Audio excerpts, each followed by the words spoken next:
Olá, pessoas interessadas em cinema, história e literatura. Como estão? Eu sou a Giovana Vilar e, juntamente com a presença de Larissa Basso, Larissa Sueiro, Pamela Campos e Rian Coraza, dou início ao nosso podcast sobre o filme O Incrível Exército de Brancaleone. Bom, gente, para começar esse podcast aqui super legal, a gente já começa com as informações bases sobre o filme que nós vamos falar sobre hoje. Então, O Incrível Exército de Brancaleone é um filme italiano, gente, de 1965, com a direção de Mario Monicelli. E ele pode ser considerado um dos clássicos na Itália, né? E ele recebeu alguns prêmios, tipo melhor fotografia, melhor figurino, e depois de estrear como melhor trilha sonora. É uma comédia satírica que narra uma história baseada na Idade Média, que aconteceu em meados do século XIV, buscando a desconstrução da lenda dourada do período.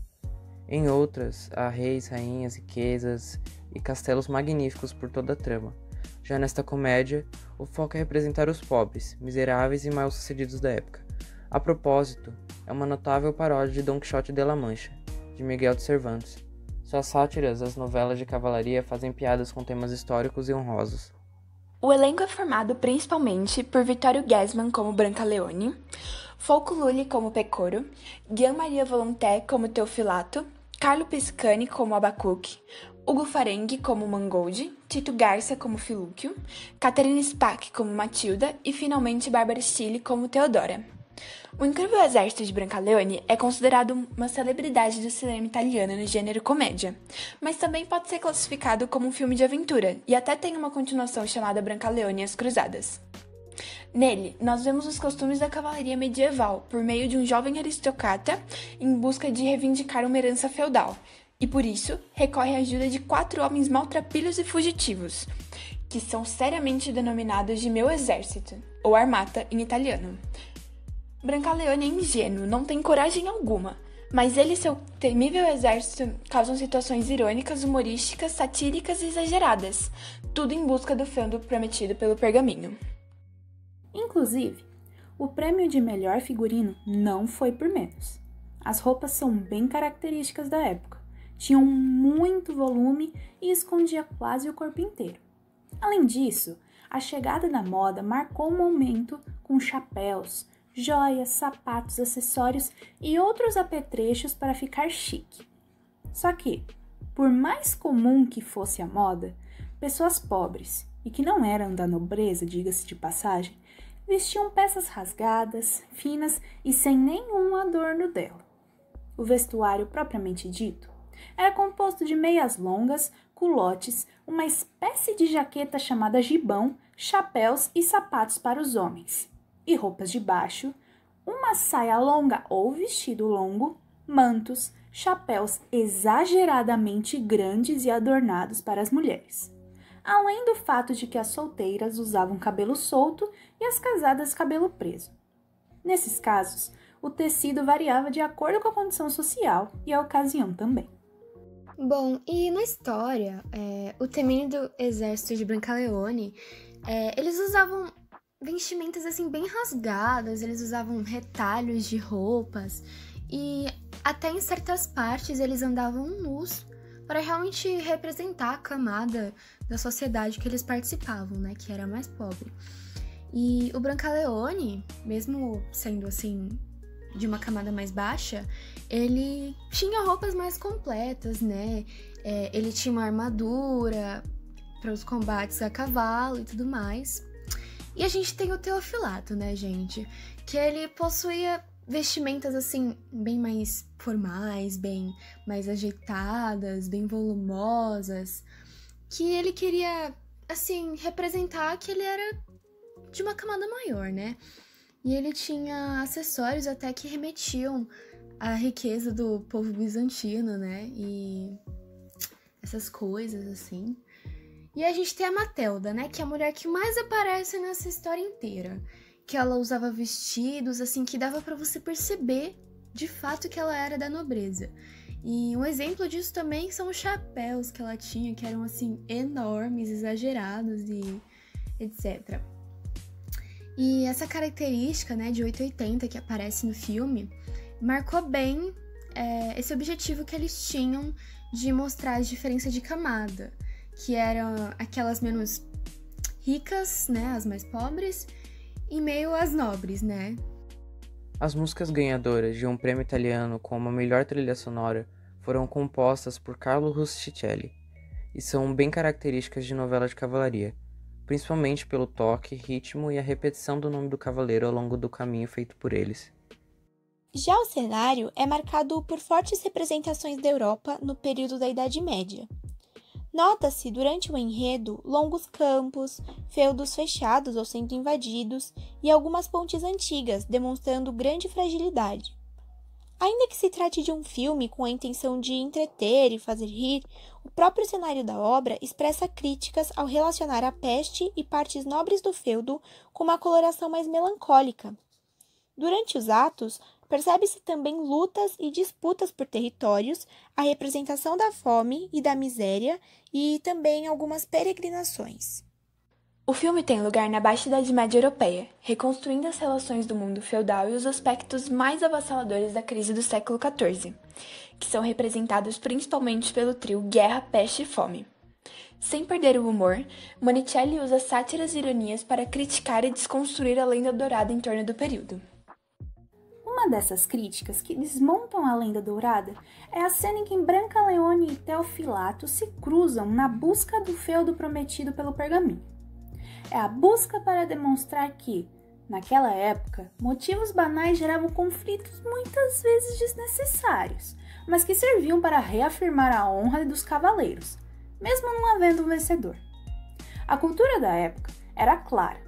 Homens diante dessa situação deveriam batalhar para seguir sua rota, como uma forma de se mostrar. Eu tenho poder e tenho bravura. Interrompida, no entanto, por muitos pedidos de trégua, a luta não tinha motivo aparente. Isso demonstra o julgamento das relações políticas da Baixa Idade Média e coloca em xeque o estereótipo de cavaleiro rico, nobre, habilidoso e de caráter irretocável. Brancaleone, ele é um cavaleiro atrapalhado, né? E pobre em busca do feudo prometido em um pergaminho, que ele vai junto com um exército pequeno dele, né?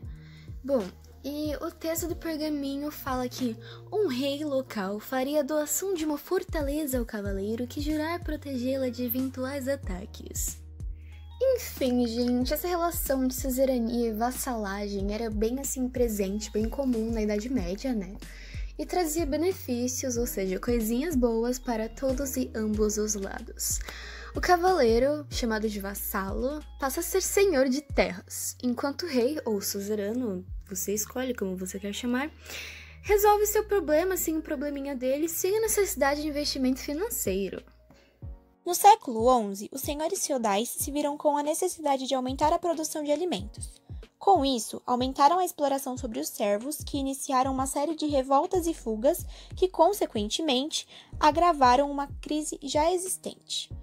A queda do sistema feudal gerou o empobrecimento de várias pessoas, dentre elas Brancaleone, o protagonista.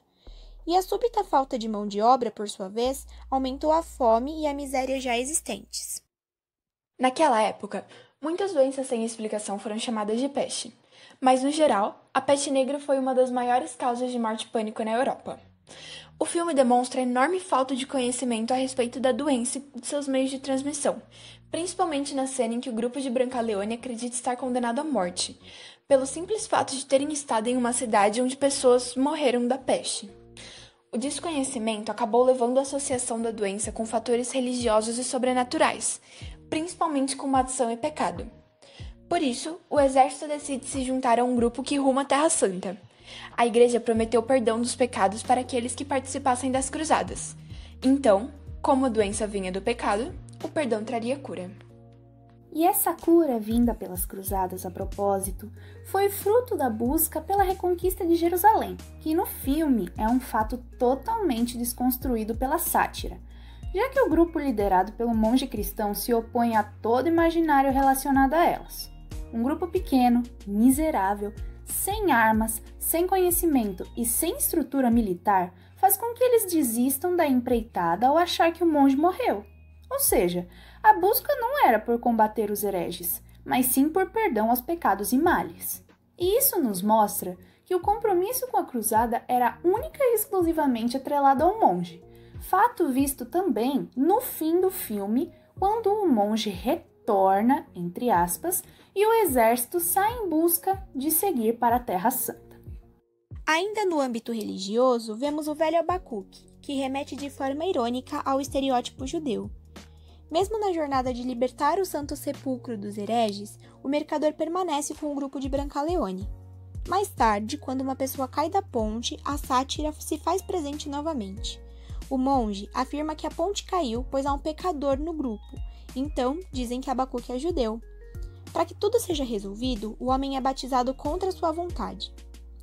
Com a morte do personagem, Brancaleone faz um discurso que revela o entendimento do grupo diante desse fato.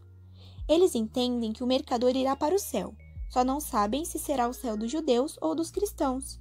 De qualquer forma, ele será feliz, pois não sentirá mais fome ou frio.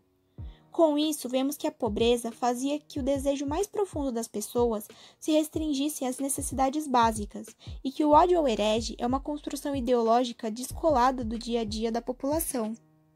Bom, gente, aí ele chega no fio do prometido pelo pergaminho, né? E aí o Brancaleone descobre que a região sofre com frequentes ataques sarracenos. Mas peraí, o que é sarraceno, meu Deus? Enfim, gente, o termo sarraceno era usado para identificar muçulmanos e ou negros, que de forma geral eram vistos como infiéis pelos europeus. Algum tempo depois, o exército católico entra em cena e começa o combate, assim, dando uma lembrada nas cruzadas, né?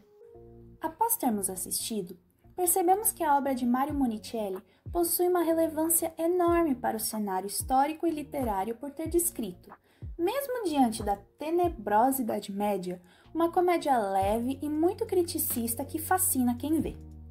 O incrível exército de Brancaleone ironiza os fatos, problemas e guerras sem deixar de lado as desigualdades sociais e os sacrifícios pela busca do poder, que é um aspecto muito notório da época e demonstra uma singularidade ao trazer o ponto de vista menos favorecido da sociedade. Por isso, e por ter um enredo tão bem trabalhado e fiel ao contexto da Idade Média, a trama pode ser considerada um marco admirável na cinematografia, ao entreter e ensinar o público de forma branda e leve, tornando assim o estudo mais cativante. E chegamos ao fim de mais um podcast sobre história e literatura. Obrigada pela preferência e por ter ouvido até aqui. Popcast, a sua melhor fonte de inspiração pop em podcasts.